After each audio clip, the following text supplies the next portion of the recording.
Graça e paz, queridos irmãos, esse é o canal Discipulando pela Bíblia. Eu sou o pastor Bruno Pinho, estou aqui mais uma vez, graças a Deus, com muita honra, prazer, alegria, satisfação de poder compartilhar aquilo que temos de mais precioso, que é uma porção da Palavra de Deus. Primeira vez por aqui? Seja muito bem-vindo!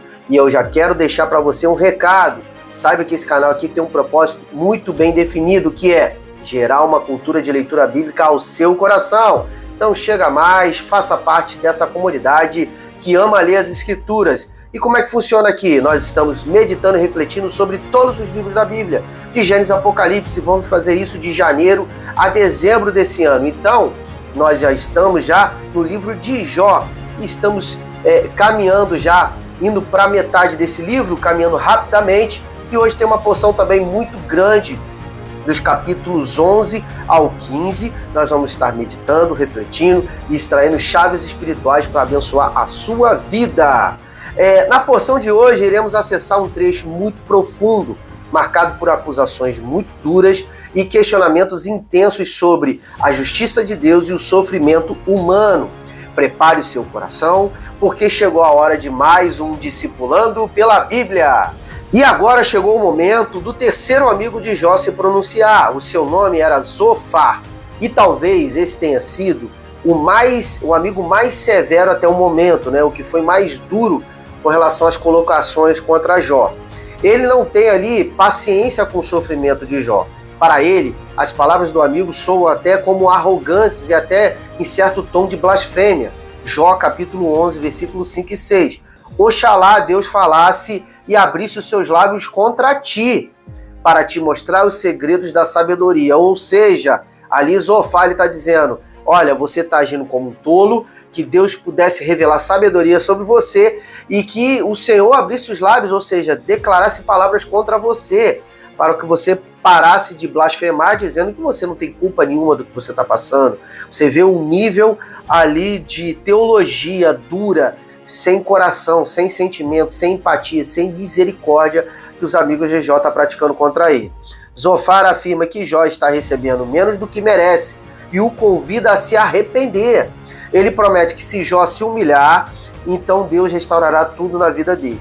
Diz assim, Jó 11, versículo 13, se preparares o coração, aí já no versículo 17, então levantarás o teu rosto sem mácula e a tua vida será mais clara que o meu dia. Ou seja, Jó, se arrepende que você vai sair dessa situação aí lastimável.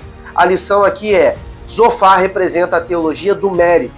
Se você sofre, é porque você errou, é porque você merece.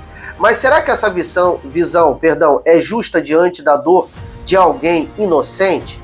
E já no capítulo 12, Jó ele não se cala, Ele vai responder essa colocação dura do seu amigo Zofar. Ele responde com ironia, mas também com firmeza. Primeiro ele acusa seus amigos de serem médicos inúteis, Jó capítulo 12, versículo 2. Sem dúvida, vós sois o povo, e convosco morrerá a sabedoria. Um tom irônico aqui, um pouco de deboche, falando dos seus amigos. Vocês acham que sabem de tudo, mas o que vocês estão dizendo aí não condiz com a realidade que eu estou vivendo.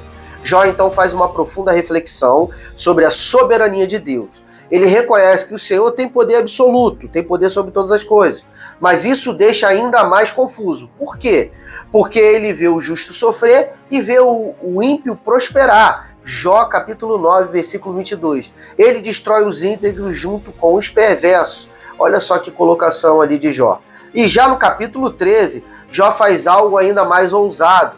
Ele declara que quer discutir com Deus diretamente. Jó capítulo 13, versículo 15.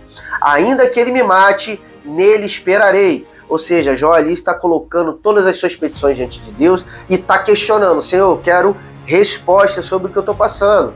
A lição aqui é, Jó nos ensina que a fé verdadeira não é a ausência de questionamentos ou perguntas, mas confiança em Deus mesmo quando tudo parece não ter uma resposta satisfatória. E já no capítulo 14, Jó volta sua reflexão para a brevidade da vida humana. Ele compara o homem a uma flor que murcha e compara também a sombra que acaba desaparecendo. Ele reconhece a fragilidade da existência, Jó capítulo 14, versículo 1. Nasce o homem, vive breve tempo e cheio de inquietação. Então Jó aqui já está num período agora já não mais de ataque, questionamento, mas num sentido de constatação de como o homem é frágil, como ele é dependente da presença do Senhor. Jó deseja que Deus simplesmente, agora nesse momento, deixe em paz para viver um pouco mais de tempo, que lhe resta, mas com uma certa dignidade. Jó capítulo 14, versículo 6. Desvia de mim o teu olhar, Senhor, para que eu tenha um pouco de sossego. Ou seja, por favor, Senhor, me dá um pouco de refrigério. Eu estou sofrendo demais. A lição aqui é que Jó, ele está esgotado, ele está esmagado emocionalmente. Ele não nega a existência de Deus, mas não entende o seu modo de agir para aqueles momentos, para aqueles dias. E nesse desabafo, somos lembrados de que Deus escuta até nossas palavras mais duras, até as nossas palavras talvez cheio de angústia.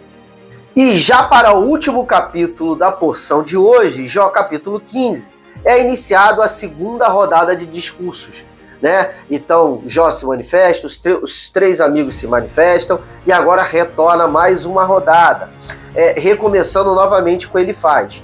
E ele ainda se direciona de forma ainda mais ríspida contra Jó, né? Ele o acusa de falar como um tolo e de se rebelar contra Deus com palavras vazias. Jó capítulo 15, versículo 6. A tua boca te condena, e não eu, os teus próprios lábios testificam contra ti. Olha só que amigos maravilhosos.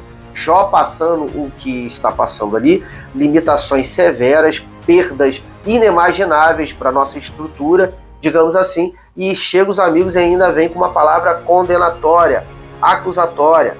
Elifaz insiste, o sofrimento é consequência do pecado. Ele fala da instabilidade do homem, da destruição dos ímpios e usa tudo isso para pressionar a Jó a reconhecer uma culpa que ele ainda não encontrou em si. A lição aqui é que quando ignoramos a dor do próximo, a dor do outro, e forçamos respostas, vamos dizer assim, prontas, ferimos ainda mais o nosso irmão. Teologia sem empatia jamais vai consolar alguém.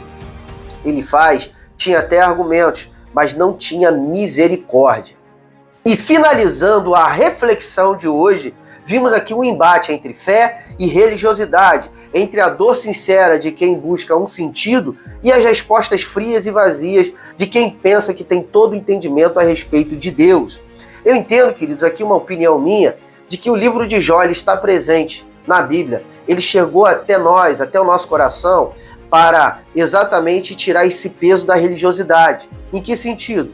De que nem todo o sofrimento que nós passamos sobre a terra é fruto de um erro, de um pecado ou de más escolhas. Muitas vezes vai ser uma dor, uma pressão que vai manifestar posteriormente a glória de Deus. E Deus não dá prova para nós. Eu não estou falando de tentações, eu não estou falando de uma vida de pecado, eu estou falando de provações. Deus não dá uma prova maior do que aquilo que nós possamos suportar. Então, se nós passamos algum nível de dificuldade que não foi fruto de escolhas erradas da nossa vida, nós precisamos encontrar o sentido de tudo isso e entender que isso vai glorificar a Deus. E que exatamente o livro de Jó nos demonstra que nem tudo que a gente passa de aperto, de dificuldade, tem a ver com erro ou pecado. Então esse livro é uma chave espiritual para destravar a nossa vida, para nos fazer viver em liberdade, mesmo em tempos muito difíceis. Talvez você também esteja cercado de vozes que não correspondem e não compreendem a sua dor. Mas hoje, a palavra nos ensina. Deus nos ouve mesmo quando a nossa oração é um grito ou uma pergunta sem resposta. Ele está ouvindo, Ele está sentindo a nossa dor. Continue buscando, continue confiando, continue orando e você vai receber resposta, assim como Jó recebeu a sua resposta ao final de todo esse livro. E aí, gostaram do conteúdo de hoje? Esse vídeo edificou o seu coração? Fez sentido para você? Então agora com muito entusiasmo, alegria, eu te peço humildemente, curte, comenta, compartilha esse vídeo e principalmente segue o canal, não deixa de seguir o canal. Por quê? Porque todos os dias você vai ter uma porção da Palavra de Deus com reflexões, meditações e chaves espirituais. Obrigado por assistir até aqui. E agora chegou o momento de me despedir de todos vocês, mas deixando primeiramente a graça e a paz do Senhor Jesus e dizendo que amanhã, se assim o Senhor permitir, nós teremos muito mais. Shalom!